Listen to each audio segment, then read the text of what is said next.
more children killed in Gaza in 6 months than the number of children killed in all the other war zones in the world over 3 years multiplied by 4. Do you hear what I'm saying? Yes. You know what Gaza is? Gaza is, sometimes people need, I think, to visualize it. Gaza is 25 miles long.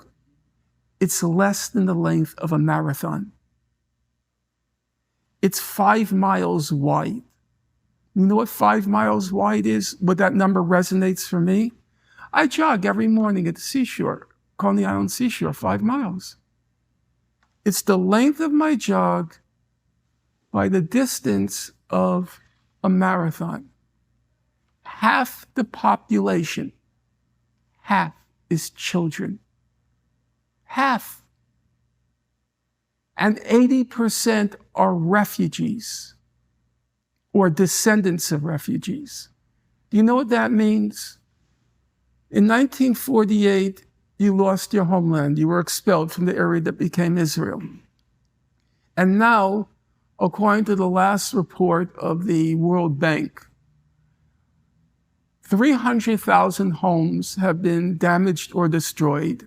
72% were just destroyed, okay? 1.3 million people have nowhere to return. They lost their homelands, and now they lost their homes. You know what it means to lose a home? And I don't want to become emotive, but on the other hand, you have to give life to the facts. They not only lost their home, they not only lost their block, they not only lost their neighborhood, they lost their city. What does that mean? It means the place has been pulverized.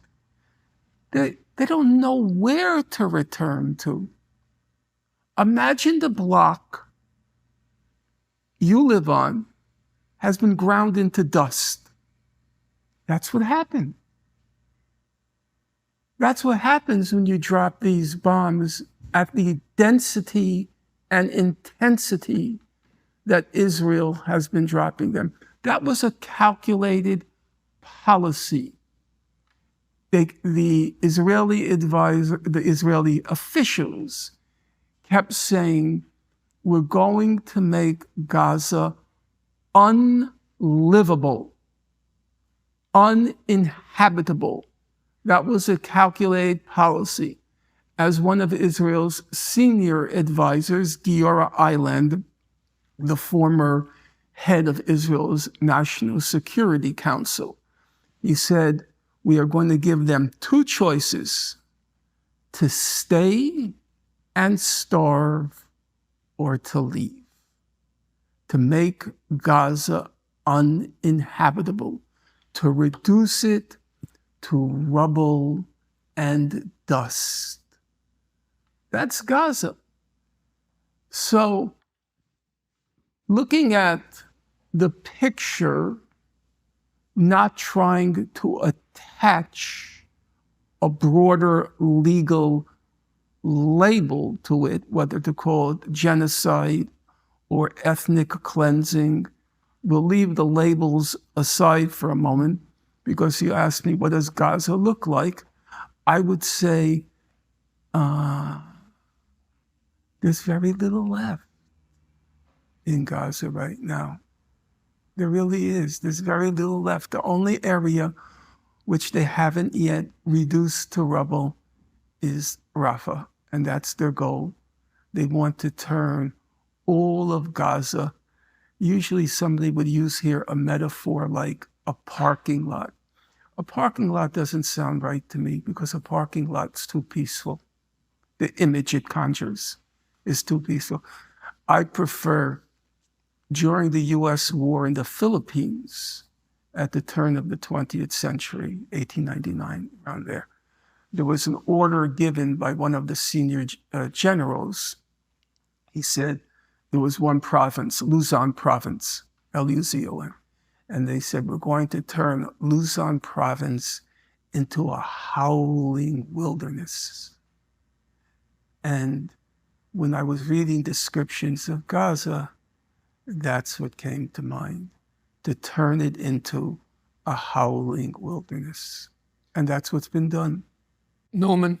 My question is, how should Israel have reacted in that situation in the real world? In the real world. Right. And I think I have responded to you, but you can, of course, quarrel with me on that. And I am quarreling with you. As I said to, your name is? Francis. Francis. You can press me and press me and press me. I'm trying. Yes, and I will accept that. My answer is what I've said before.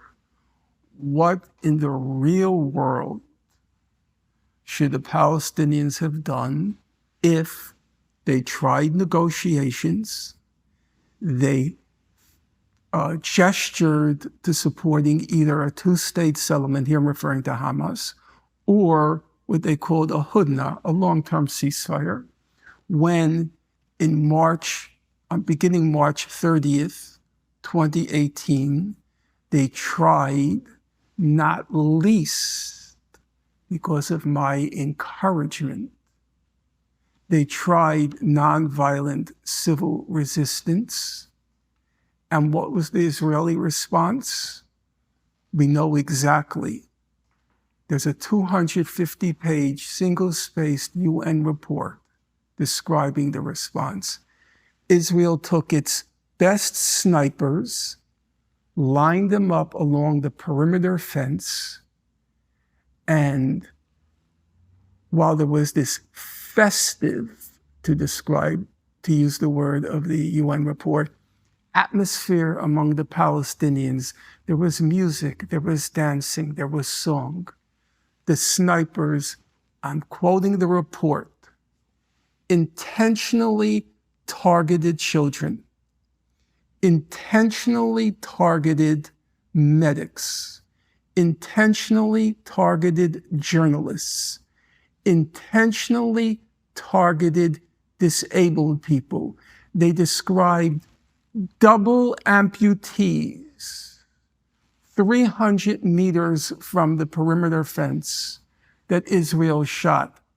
When they didn't kill them, they targeted them from the kneecap down to inflict, to use the technical term, life-changing injuries, which for the layperson translates as paralyze them.